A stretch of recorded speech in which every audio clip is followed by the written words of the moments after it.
Welcome to the new school.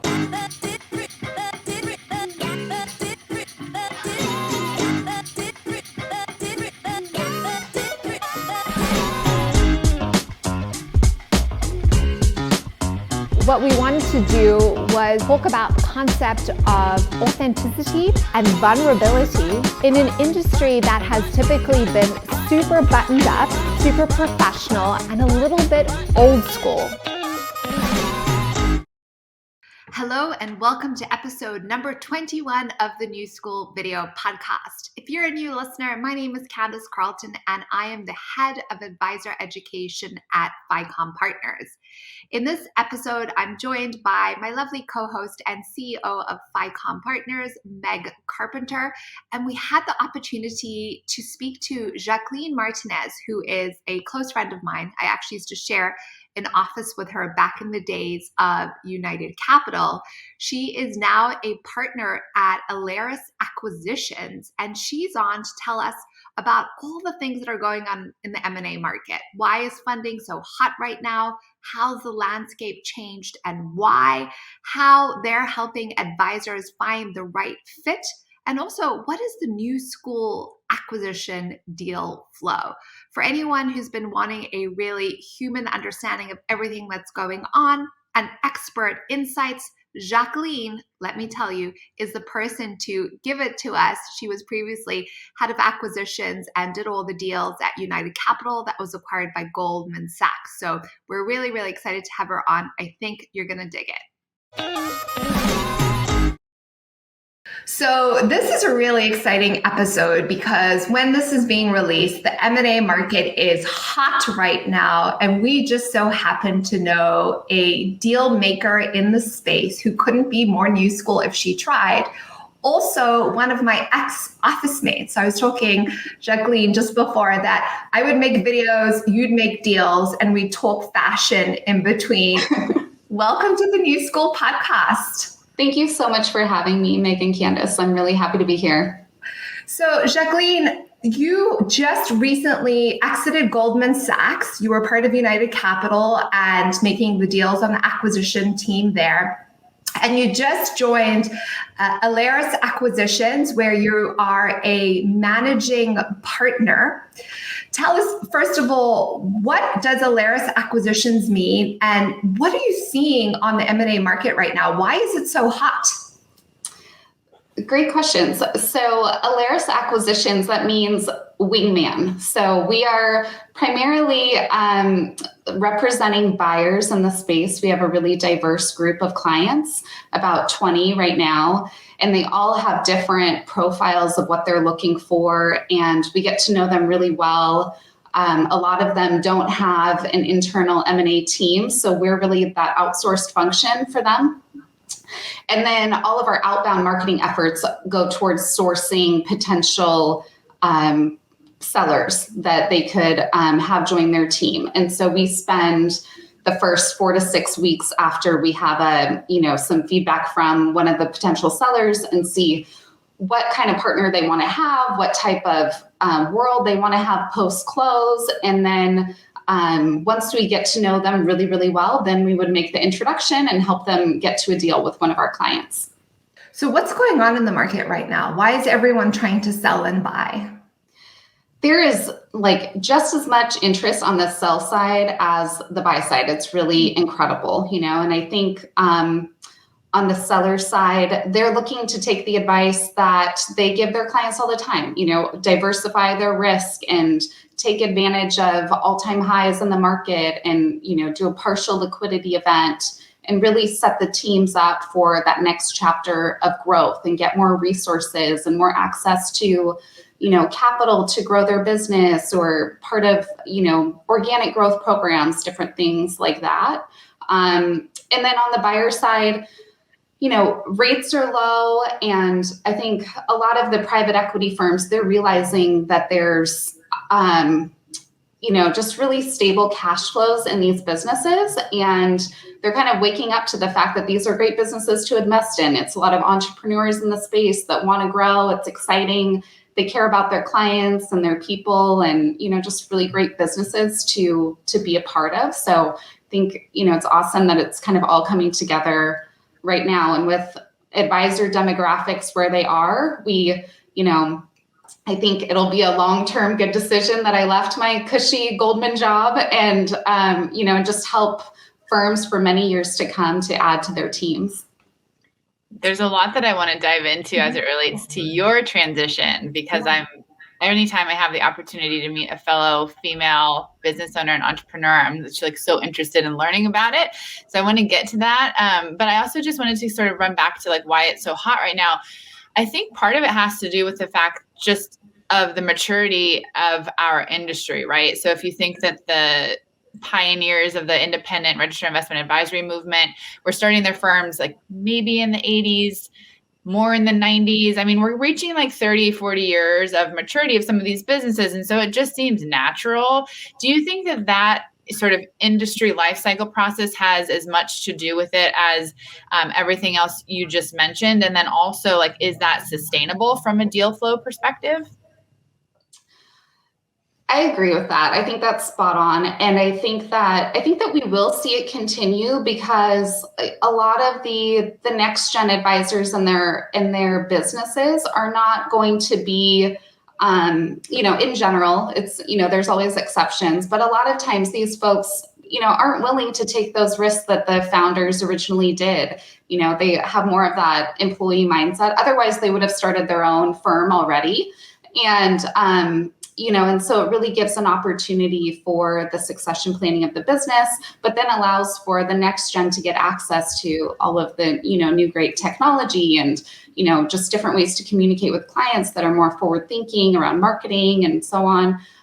So it's really nice, segue to what the new world will look like. Mm-hmm. We're in our position here, we're sort of at the front, or we have a front row seat to some of these deals that happen.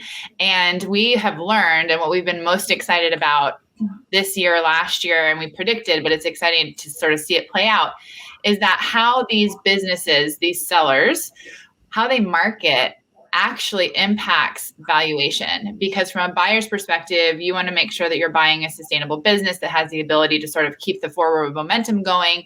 And if you have a founder that's really just sort of built the business on his back based on community relationships and personal network, that's hard to replicate.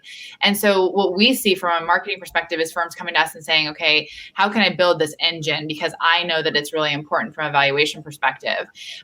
Are you seeing that? And if so, how much impact does having a sort of like sustainable, repeatable marketing engine have on the valuation of a firm? It really, really matters. And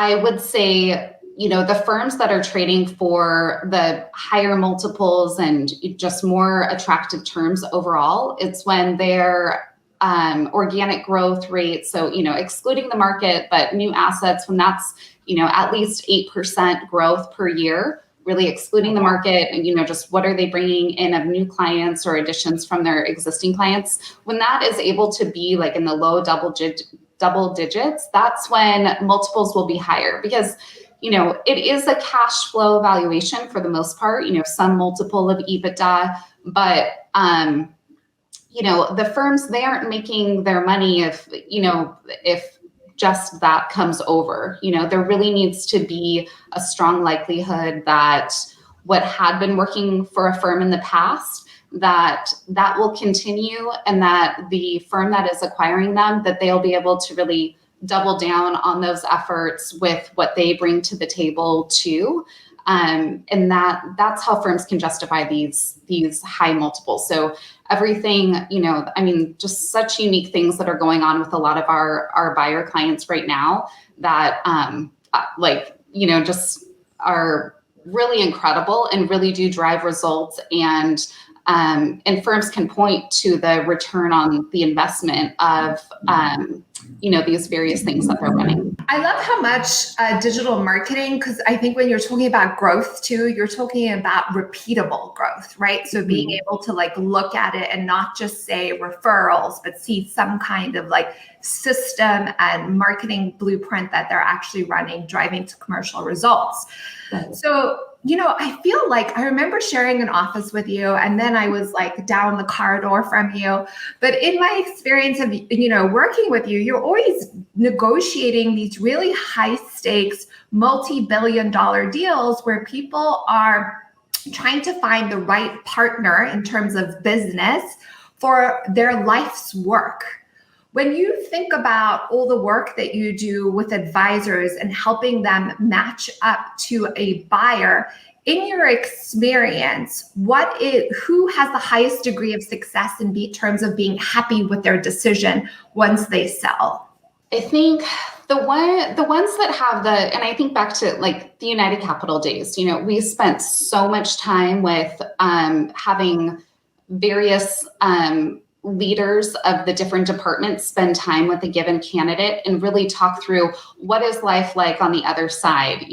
Am I really solving for the things that I set out to solve? And for sellers, being really honest with themselves about what they want. Not everyone wants to really grow a lot. Maybe succession planning is more of a near-term thing, or all the reasons can be different. But I think when the sellers are honest about what they're trying to solve for, and buyers really, open the kimono, as they say, and let everyone, understand all the different departments, how everything's going to work, to really limit the surprises later, So like the combination of a lot of transparency and on the seller side, like stop looking for the boogeyman. Everyone wants to have a great partnership on the other side.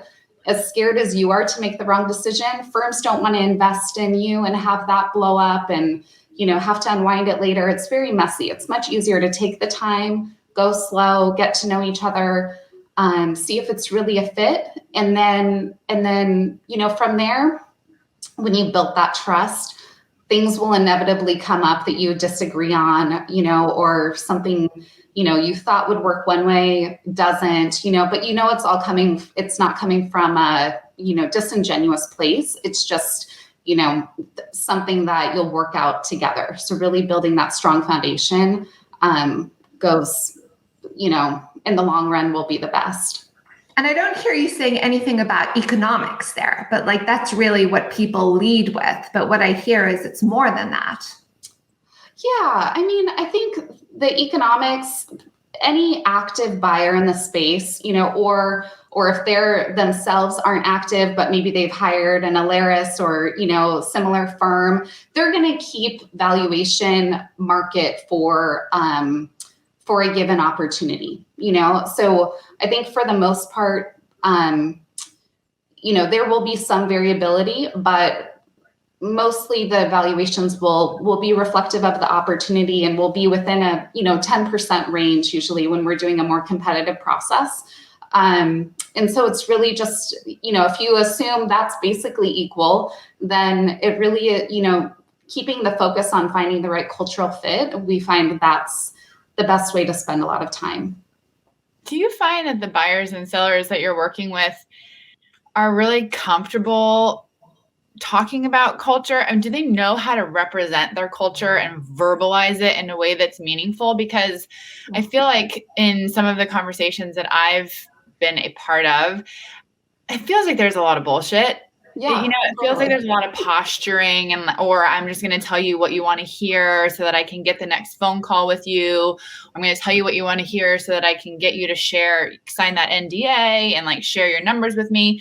And so how do you as an advisor, like help your clients, but also the sellers that, your clients are looking at because you want it to be a good fit? Like, how do you help people cut through the crap? Right. It's so funny you say that because in the first 10 minutes of any call, prospective client that we're going to bring on as a buyer, prospective seller, everyone talks about cultural fit. It's like this buzzword that can mean so many things to different people. Yeah. And so I would say you don't always have to the person that you're bringing on as an advisor to your team. That's not critical, that you want to spend time with them outside of work and, go on trips together. That's not necessary. But what is necessary is to distill the basic alignment points of a partnership and what cultural fit really means to you. And that's what we spend time with in our client onboarding for the buyer side, is to go through and say, what are your non-negotiables? You have an investment management platform. How much do you care that they fully move over to your way of doing things on that front? Are you okay with the migration path? Do you not really care at all? And no wrong answer, right? But just being really direct about what that is. If you really only want firms that are fully willing to hand over the keys and, just offload that to you, then we need to tell them that, early on in the process so that there's no confusion later on, and going down all the steps. Is it really important to you that you keep your brand name? Is it really important to you, fill in the blank, but like, what are those non-negotiable things? And then we're doing the same thing with our candidates that we're bringing through as well. So we have a very orchestrated process that we require our clients to follow because we know that it works. We know that it fleshes out all of those key things that are going to be important for our buyers, and it distills those points of alignment so that, by the time we're matching up and being that, the wingman there, by the time we're matching folks up, we already know that they're aligned on those basic things, and they can go from there and, and kind of fill in the blanks. But that's, really defining what cultural fit means is paramount. Mm-hmm. I would love for you to share, I know you and I have talked about this over the years, but there's 2 points to this, and that is you have been a female negotiating multi-billion-dollar deals in really high-stakes conversations that's really male-dominated. And you seem to still, in my experience, maintain your presence. I've been in meetings where stuff was going crazy and you were just so zen and centered. And you maintain a high degree of femininity. So I'd love for you to talk a little bit about how you do that, what your experience is of that, and then also like how you view negotiation, because I really think that you have such a new school lens around it. Thank you. That's very nice. It's funny, and I have a meeting coming up, and I was reflecting with one of the coordinators on our team that it's my first meeting where it's the head of the buyer company is a female. I'll be there, and the seller candidate is also a female. And so I've never had that happen. And, I've been doing this for a long time. But anyways, let's see. I've played around a lot with how to show up and, be someone in the room that is, adding value to a conversation, but in a way that feels good to me. And I've, been mentored by lots of women over the years, and especially early in my career, kind of, the older generation sometimes, and it can be come across like more aggressive than would feel authentic to me. And I've played around with that, and I've tried it, and I've done it, and I haven't felt great after. And so I've decided that isn't really for me for the most part for how I carry myself in most meetings. But at times when it is important, or I feel like someone is, not being honest, or needs to be reminded of maybe a past conversation that happened, and it's starting to get emotional, I do really try to, just take a deep breath and not add to that emotional intensity, and just be more of the calm voice in the room that can say, okay, here's the situation.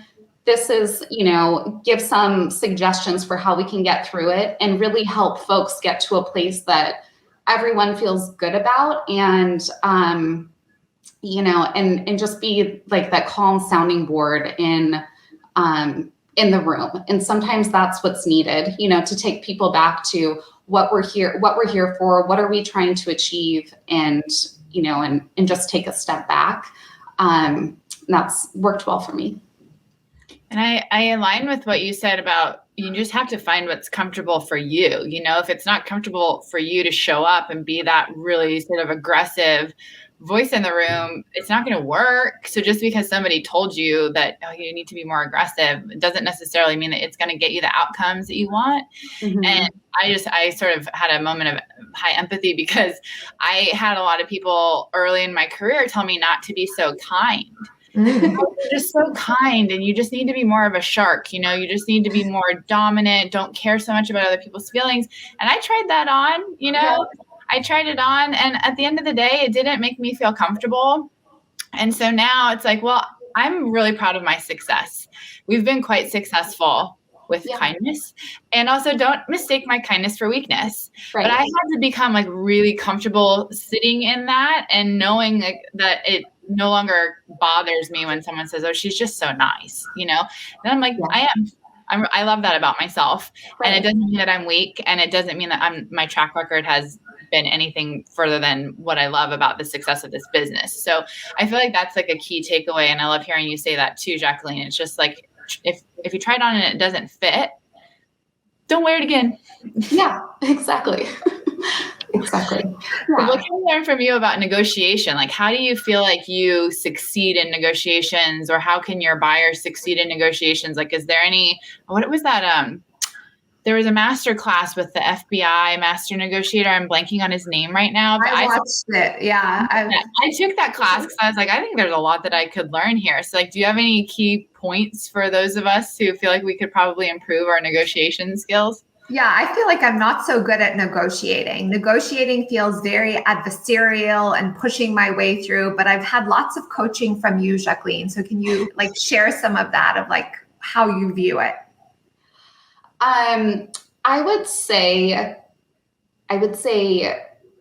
for me, and I'm, more of a perfectionist type, so for me, it's preparation. It's going into it, sometimes negotiations can go on for a lot of time, right? Especially in deals that we're doing.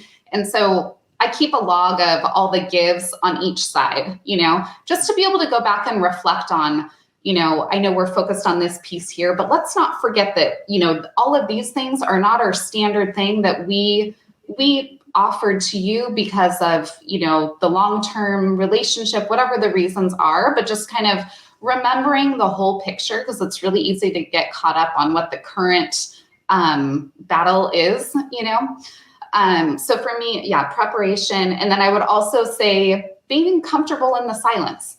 Sometimes I'll have to say something that, I know that the other party is not going to like. I know that, they're going to have their feelings about it. And it's easy to say something, and then when they don't respond right away because you kind of shock them, to just keep talking and talking and talking, but really just stopping and letting the message sink in, and not an emotional delivery, just saying, just the facts. Keep trying to keep it to the facts as much as possible. That's really worked for me, I also think you once said to me, and I thought this was so good. You said, I sent you an email about something. You said, let me think about this. And then you sent me a thoughtful email back. And then I called you and you said, make the person that you're asking for something with feel good about saying yes. Right. Yeah. Because no one wants to feel taken advantage of, and that they're, giving too much or not enough. I think overall, when I was saying earlier about the boogeyman, most people are good people that want everyone to feel great about the deal. And those are the types of partners that you want to be with anyway. If someone really gets excited about, pulling one over on the other person or having, that's going to shine through in especially processes like these M&A deals. They go on for so long. True colors all come out at some point.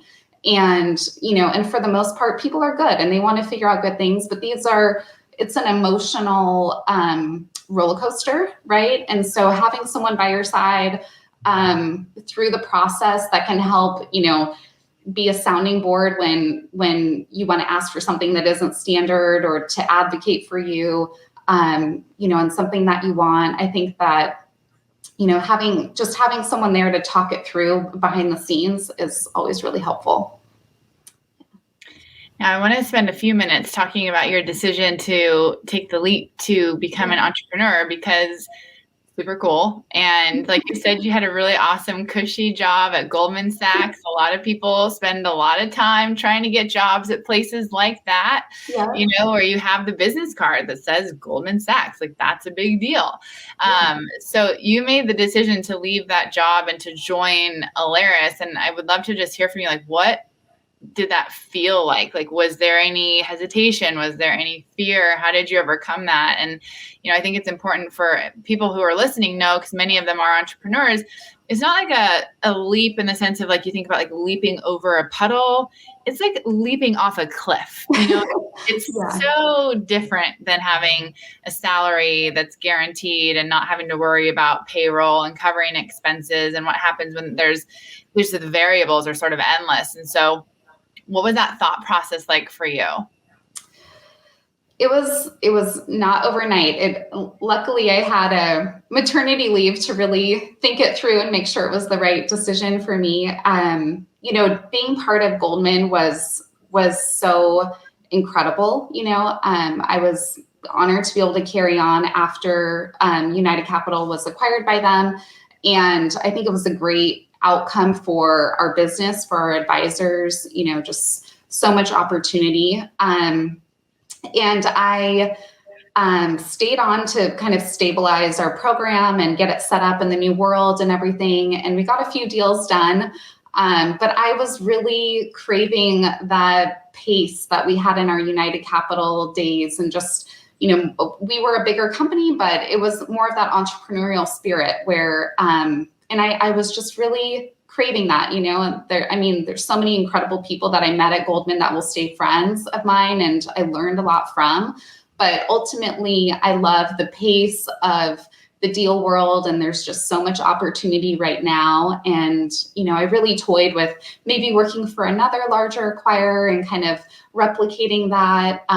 But I thought it would be fun to, just be able to be a champion of the deal and really be agnostic as to who a firm partners with, and with our, at Aliris, our diverse set of clients, there really is someone for everyone, and rather than, sometimes feeling like we have to shoehorn a deal in, to make it work, to hit certain numbers or something like that, able to just be that objective party in the process to help firms, find their best fit, take that time to figure out, what cultural fit means for them, and making sure that they're making, the right match. And so when Alan Darby, who previously he had been a sourcer for United Capital for many, many years.